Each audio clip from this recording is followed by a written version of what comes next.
Now this is a cool camera setup in mock scrape. Chris B from Chris B Archery was out last Monday, and we built this here. And the reason I wanted to make this mock scrape here, it's a really cool pinch point and transition between major properties and large properties.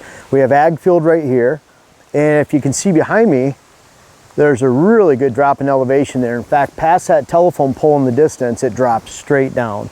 So these deer are really up on this ledge, and if they're not down in that steep area, and they're not out in the ag field, then it really boils down to about 60, 70 yards that they're gonna move through here. So hence a great spot for a mock scrape, just to keep on tabs on what bucks are moving from what property and the timing. And one of the reasons I want this here, and this is more on the edge of a property, I have one all the way on the other side of the property, way across the ravine that's similar, because I'm watching big buck movements, and what you find is big bucks and older bucks, mature bucks, they move for food.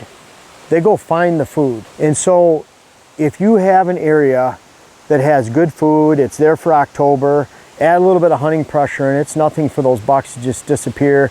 You think they're dead, you think they're gone, all of a sudden they pop up next year at the same time, and because they're hitting that same food source. Bucks are a lot different than does. Does that are here today are here to stay. As long as they have adequate food, adequate cover, they're going to be here. They don't want to leave. They're homebodies. They have just a percentage of movement and territory than a mature buck does, just a fraction. At night, buck might have a home range of 3 square miles, but during the day, he's traveling very, very little. But he has to still have that quality food, and he has to still have that quality cover, unpressured cover, and if he doesn't, he's willing to travel for it. Really good thing to keep in mind, because if you don't have that cover and that food on your land, he's going to be gone, and he can change from October to November to December as he's willing to travel for big food. One of the favorite locations I see a mature buck traveling to, especially in November, December, is he likes finding multiple food sources in one location. Say even if you have a 30-acre parcel and you have 3 separate food plots. We have one that's 30 acres of cover, it's 52 acres. We have 3 separate food plots. They're separated by elevation change and habitat, switchgrass, screenings. So those deer can feel like they're in one little pocket here and there. It separates them, even though it's only about 2 acres, 2¼ acres of food, they feel like there's separation. I also see bucks moving to big, open food sources, say a standing cornfield in December. Seems to be a sponge for bucks. I sometimes wonder if it's a corn or if it's the fact that it's 60 acres of food that's unpressured and that buck has the space. And that's what you notice, is that he's not going to travel a long ways to go to a 1-acre food plot that every doe and fawn can hit in the same location. He wants to find an area that has space, whether that's multiple food sources or one big food sources, and he'll leave. Spot here has great food, starts to diminish, gets a little bit of hunter pressure thrown in, he's gone. Those does are the great deceivers because they stay. Again, that's very small home range that those does have, a lot different than a buck. Hey, sorry to interrupt this video, but my web class series is finally begun. How to design your whitetail property is on my website, and there's a link in the description. Please check it out. So bucks have that larger home range. Does tend to stay located in the same spot as long as they have adequate food and cover.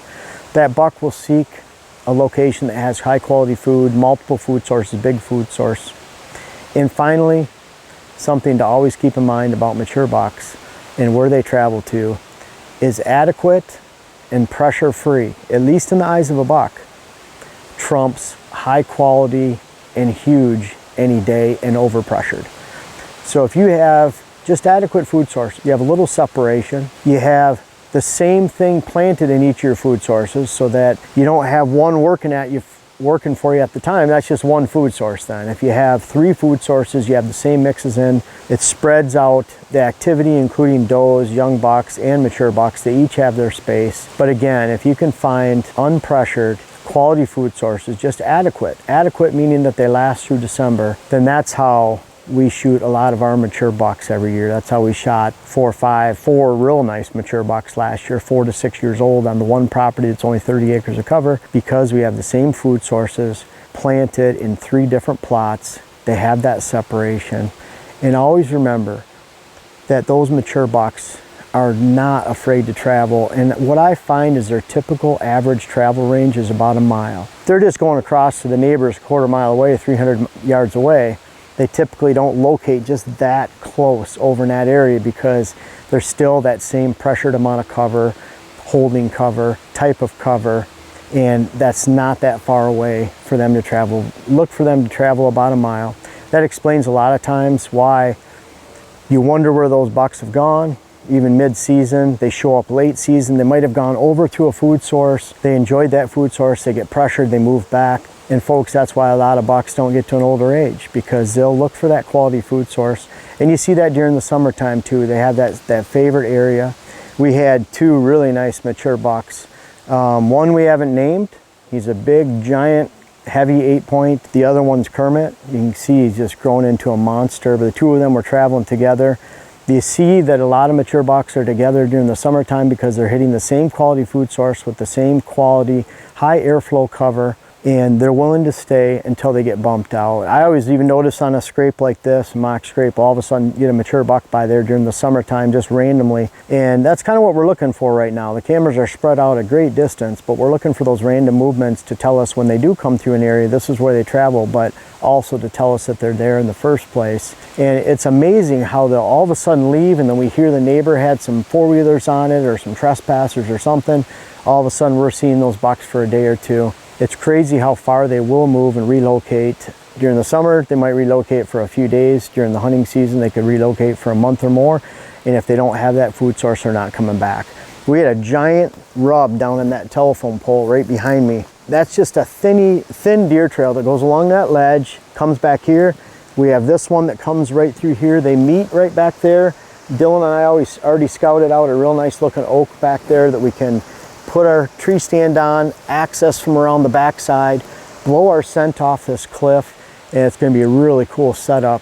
We're going to watch it all from this camera right here. You can see how this camera's on a tree that's wider than the camera. I put it off to the side here so it really doesn't stick out. The profile of that camera is hidden. When a deer looks at it from the mock scrape right here, they're not going to notice that it's there. We have our main bench system trail. This connects to 3 other camera locations along here, now that I think of it.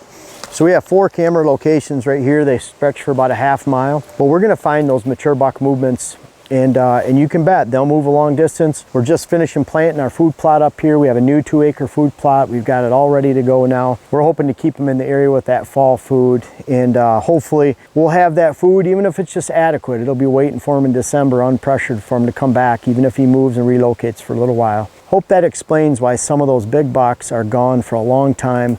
Again, they are not afraid to travel.